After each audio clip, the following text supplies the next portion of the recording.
여러분 현존하는 위대한 투자자 찰리 먼거에 대해서 궁금하시죠? 자, 지금부터 그에 대하여 알아볼게요. 찰리 먼거는 미국 내부주 오마하에 기반을 둔 546억 달러 규모의 다각화된 대기업 버크셔 해서웨이의 부회장이자 2인자이다.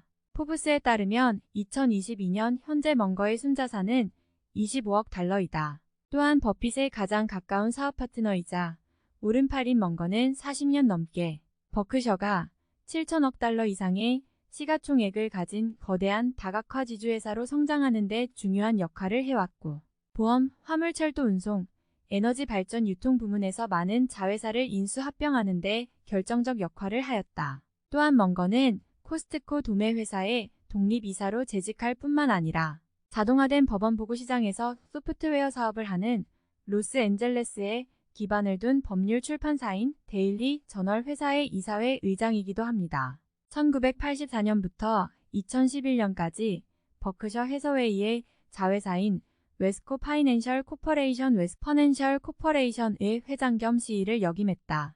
또한 그는 550억 달러 규모의 대기업 버크셔 해서웨이를 시가총액 7천억 달러의 거대 지주회사로 성장하는 데 중요한 역할을 해왔다. 1924년 오마하에서 태어난 먼거는 때때 워런 버핏의 할아버지가 소유한 식료를 일했다. 그 후 먼거는 제2차 세계대전 중 수학을 공부하기 위해 미시간대에 입학했지만 1943년 19세 생일이 지나고 며칠 뒤 자퇴해 미 육군 항공대에서 복무했고 기상학자로 훈련을 받고 소위로 진급했다.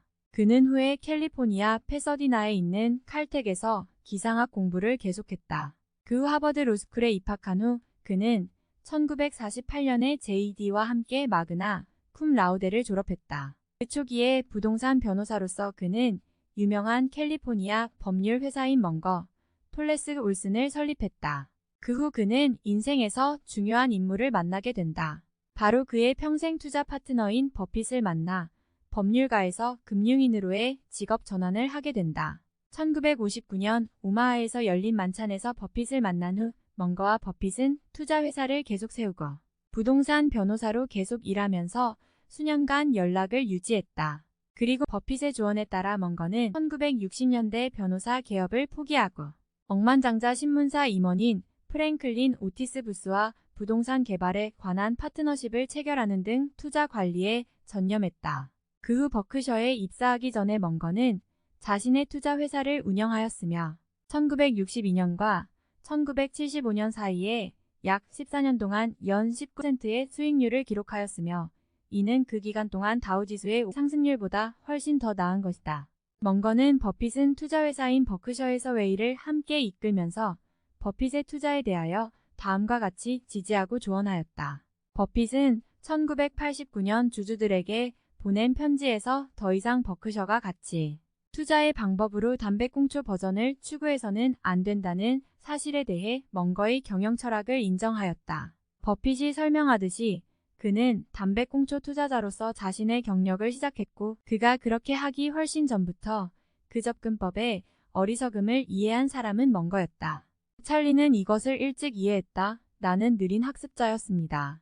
즉 자신의 투자 방법에 대한 잘못된 방식을 먼거에 의해 알게 되었고 이는 지금까지도 버크셔의 핵심 투자 원칙이다. 먼거와 함께 일하면서 버핏은 여러 가지 결함이 있는 사업의 주식 가격은 헐값에 할인되어 판매되고 어떠한 당장의 이익도 낮은 수익률에 의해 곧 침식될 것이라는 진리를 알게 되었다. 즉 버크셔 버전의 가치 투자는 훌륭한 가격에 공정한 사업을 사는 것이 아니고 대신에 공정한 가격에 훌륭한 사업을 사는 것이라는 먼거의 경영 철학을 따름으로써 그들의 사업은 경이적으로 성공했다. 또한 성공적인 비즈니스 파트너십의 핵심 가치는 윤리적인 비즈니스 관행에 대한 업계 최고의 표준을 유지하는데 먼거와 버핏의 경영 철학이 완전히 일치했다는 것이다.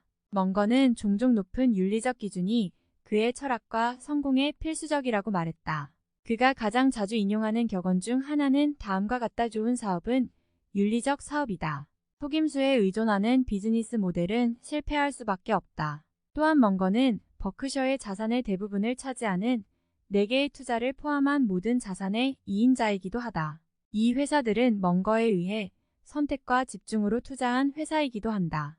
1. 보험회사 2021년에는 버크셔를 세계 보험업계 1위로 만든 완전 소유 자회사로 보험료에서 나오는 모든 돈을 수년간 보유하고 보험금을 갚기 전에 자신들의 이익을 위해 투자할 수 있는 투자 회사이다. 버크셔의 4대 거대 기초 투자 자산 중 가장 큰 포지션을 가지고 있다. 버크셔 자체가 재보험 회사이기도 하지만 전통적으로 가치주를 선호하는 버핏의 투자 스타일, 보험시장 침체기에 손해보는 언더라이팅 치킨 게임에 참여하지 않는 보수적인 운영, 그리고 투자 자금 마련을 위한 경영 전략 등이 합쳐져 투자금이 쌓이는 속도가 훨씬 빠른 보험금 플로트이며 경기 변동에 다른 재보험업 회사보다 훨씬 둔감하고 복제하기 힘든 특유의 막강한 경제적 해자를 이루어낸 일종의 종합투자회사. 라고 할 수 있는 버크셔에서 보험금융은 가장 비중이 높은 섹터이다. 이 때문에 주식시장에서 버크셔의 주가는 금융주의 주가와 대체로 같이 가고 있으며 버크셔가 애플 주식을 상당히 들고 있음에도 불구하고 통상 성장주로 분류되는 이 회사들의 주가와는 반대로 움직이는 경향을 보인다. 2. 애플 보험 변동 이익 창출이 안 좋으면 그에 대한 해칭으로 투자한 자산이 애플에 대한 투자이다. 회사의 완전 소유 투자와 달리 버크셔는 2021년 말 현재 애플의 지분을 5.5% 소유하고 있다. 애플의 자사주 매입만으로 지난해 5.5% 소유 지분이 증가했다. 애플의 막대한 가치를 감안할 때 소유권이 5.39%에서 5.5%로 0.1% 증가할 때마다 버크셔는 1억 달러를 벌었다. 3.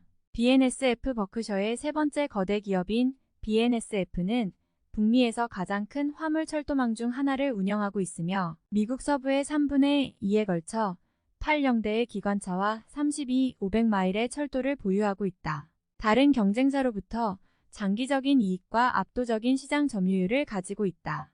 철도의 경우 미국 전역에 철도 선로를 부설하는 데 필요한 엄청난 양의 창업 자본이 필요하다. 중세성 주변의 해자처럼 그들은 이 회사를 소유하고 있다.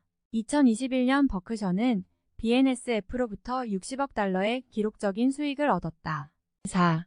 BHE 네 번째 거대 기업인 BHE 부문에서 지역적으로 관리되는 기업의 포트폴리오로 멍거 회장의 리더십으로 2021년 40억 달러의 기록적인 수익을 올렸을 뿐 아니라 재생에너지 용량 제로에서 미국 전역의 풍력, 태양광, 수력, 송전 분야 선두주자로 성장했고 2021년 버크셔는 BHE 지분 91.1%를 보유하였다. 또한 멍거는 그의 투자만큼이나 투자에 대해 직언직설로 유명하다. 버핏이 2021년 주주총회 질의응답 시간에 암호화폐에 대한 질문을 외교적으로 피하자 멍거는 비트코인이 날벼락을 맞고 만들어진 것이라며 범죄자들을 위한 가불 방식이라고 직설적으로 말했다. 그는 수십억 달러가 날벼락같이 새로운 금융상품을 발명한 사람에게 보내지고 있다는 사실에 경악했다. 그는 또 중국의 암호화폐 금지 조치를 높이 평가하고 미국의 암호화폐에 대한 과도한 개입을 비판했다. 또한 자선 활동도 열심히 하고 있다. 미시간 대학교 로스쿨의 2007년 조명 개선에 300만 달러, 2011년 주택 개조에 2천만 달러를 기부를 하였으며 또한 스탠퍼드 대학교와 캘리포니아 대학교 산타바바라에 많은 돈을 학생들을 위해 기부하였다. 우리는 지금까지 찰리 멍거의 투자 철학과 인생에 대하여 알아보았습니다. 감사합니다. 좋아요, 구독은 사랑입니다.